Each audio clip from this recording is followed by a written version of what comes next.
Ey kim? Haysi bir adam. Azawi adamın dilinden rahat bolup bilerken Muhammed peygamber rahat yatmadı. Azalı adamın dilinden aleyhissalatu vesselam. Bir şu arada bir 4-5 dakikada olsa şun camiamizin derdi olup duransan, yani hakikaten dertçime halşi. O kulağasın. Ne der? Onun bunun kefini iştip, götürmesirilip, bir sabırlık, o falani bana şey deyip de, şun öyle 10-20 yıllar uzaklaşıp kepleşmeyen gezmeklik. Falani nahili men izinden kepleye deyip, onun izinden gıybet töhmet birazın etmeklik. Falani men izinden şey deyip, yatsın ya yalan ogururun de belli diye. Koyçın bolsun şu, falanin şey diyelim. Onun izinden nehçi güller töhmet, onun arasında ne kadar nemimet ve kepçiçilik, onun arasında ne kadar fuzulçılık, onun arasında ne kadar doğun arınlaş ara kesilmek, onun arasında ne kadar kıyamada gidişmek, ne hemen üstüne, fakat kefin üstüne, fakat bir dilin ucundan çıkan kef. Eğer bir adama aydılmalla olsa, Resulullah aydılmırdı. Şu zamanın adamsa da, kafir Müslüman hem ekşitip edesin biliye, Muhammed Resulullah'ın arası adamdığı, anamlı adamdığı, eminliği, sadıklığı, afifliği, tayyipliği, tahirliği, araslıdığı, doğruçuduğu, kim bilmiyor onu? Şuna aydılı vati, azal kep zol atılı vati her yerden. Sana, ya denanana, ya içeriğine, azal kep aydılayan vaktinde, denanana ait, sen erka adam ahim. Enine ait, bir erka adam ahim. Doğanına ait bir erka adam ahim. Uy bidatta da zat değerdirdi. Resulullah bakat azab veriliptirdi. Resulullah yok yerden gürrünler aydılyanmıştıktı. Uyda yerden tutup peygamberimize azab veripti ola. Yerden tutup. Allah ayet veripti. Sen şun almalı olayan. Ben sana akt ettim diye vaydi vati. Üstüne ayet getirip cevap veri vati. Hadirun içeriydi azabada.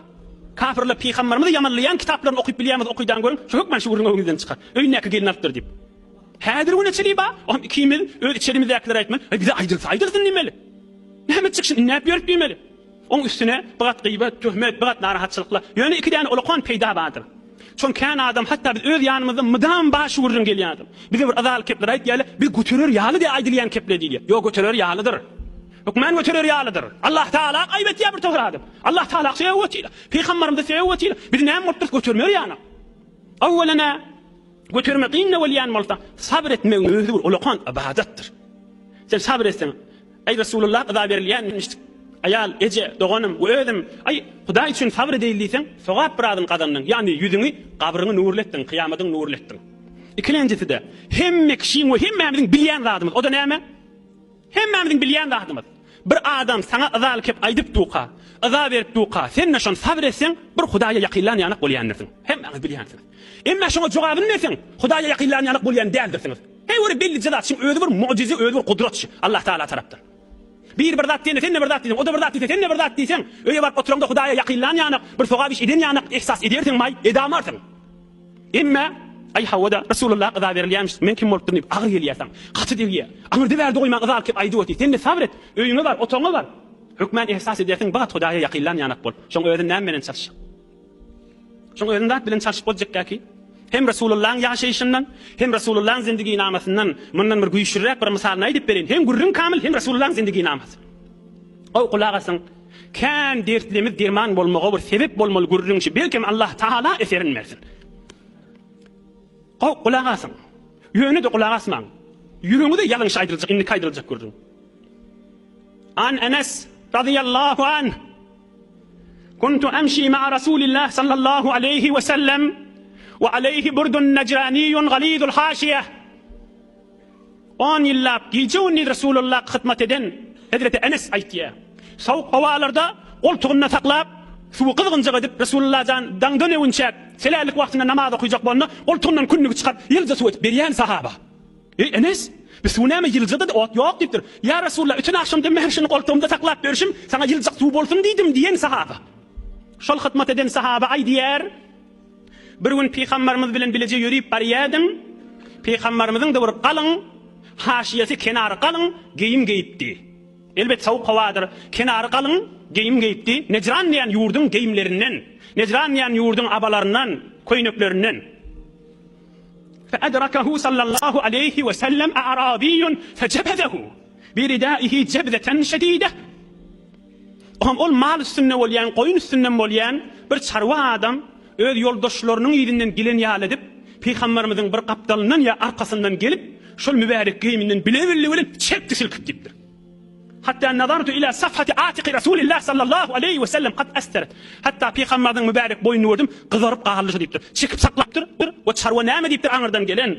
Ya Muhammed, murni min malillahi allazi indaka. Ey Muhammed diýipdir. Ey Rasulullah da diýmendir. Bi edep, bi ferhang, bi ahlak bir adammış, musulman bolmagy bile. Sen ýa-da pulkan ýal bolýa, berşe pullardan bana diýipdir. Mal gerek bana diýipdir. Saklat çekip berdir. Şu wurrun, bir senetli wurrun, sahih hadis. Peygamberimiz şuna näme etdi kamil? Nagat zaye, nagat adam avreyi bilen oynayacak bir pikirden görün xiyabanda şuhiden bir dosun da şeyse, hey nezir adam sen deyip öyle bir kıyamatlık bolunacak görürüm şey. Gelip şol bile bilen çekip saklap, bol bana pul verdir, beytul maldan pul verdir deyipdir yankı adam. Peygamberimiz näme etdi kamşıma? Feltefete ileyhi Resulullah sallallahu aleyhi ve sellem thumma zahika. Thumma emara lehu bi ata. Hadisun sahih. İdini vakıp gülüptür Peygamberimiz. Yılcarıptır. Palani deyipdir, şuna bir miqdar beytul maldan mal verin deyipdir. Bir gülkü bilen hemme vurun tamam etipdir, yatıptır. Öýüne barda agdymanlar. Sahabalaryň oturşygynyň arasynda gürrüňe salmandyr. Soňralarda da men gürrüň etdirmendir. Tamam kitaplarda Peygamber Muhammed Resulullah aleyhissalatu vesselam'ın pisperçilik gürrüňiniň içinde septe dolja goýulapdyr bu gürrüň. Näçe wagt içinde öýde gürrüň bolmalydyr. Ey bir biýede adam bir ýerden geldi, palan boldy diýip Peygamberimize öýüne bart gürrüň edem aldyr. Enelerimizin ýanynda agdymanlar şol öýden analarynyň arasynda tabar. Näme diýip bizatlaryň pikirini we bizatlaryň bernamasyny däl Rasulullah jan. Kefin ýerinde bolup we sahabalaryna terbiýet beripdir, kefin ýerinde ýaşamal etmeli däl etipdir. Şu wurrun soňram hiç meclislerde oturşyk, akşam we gündüz oturşyklarda agdylmellerden şo aşyny galmal etipdir da bir gülkü bilen tamam etipdir. Bizle bolmaga qiyindir. Bizle ýaşamaga qiyindir. Ýöne hi bolman ýaşaýyşymyzy Rasulullah'ın ýaşaýyşyny ýadymyza salmaly bolar tahim. Peygamberimize şizre gürrüňler geçipdir. Ay men sen näme bolupdyr tahim diýmeli bolar tahim. Rasulullah'ın ýaşaýyşy bir pikirden görün, öz öýümizde hökmände başa düşýär, hemmemiziň başynda bar. Ay diýän bir zaman aslında bir dert men bu urrun üstüne kandyrmak haky başma. Dogan-dogandan kiýinil näme kepdençilik. Hemsaýa kepdençilik. İlgun kepdençilik. Fakat dillen şirinde. Rasulullah meger ada berilmendir. Yeni mehabbet bilen hemmen gül. Abu Lahab madam kellerini qummu ýamışdy Peygamberimiz. Madam güler ýüzülen taw ýamışdy Peygamberimiz. Az gürrüňler däl kişila, oglan gürrüňler däl kişila. Eger şu wagtda bir jigidek imtihan içinde bolsa, den anaňa içeriňe, en ataňa doganyňa aýsaň. Ay palanjan Rasulullah şagadyr ada berilýärmiş Muhammed Peygamber aleyhissalam bizden näme bolupdyr diýdiň. Bay öýüňe rahmat ýagar.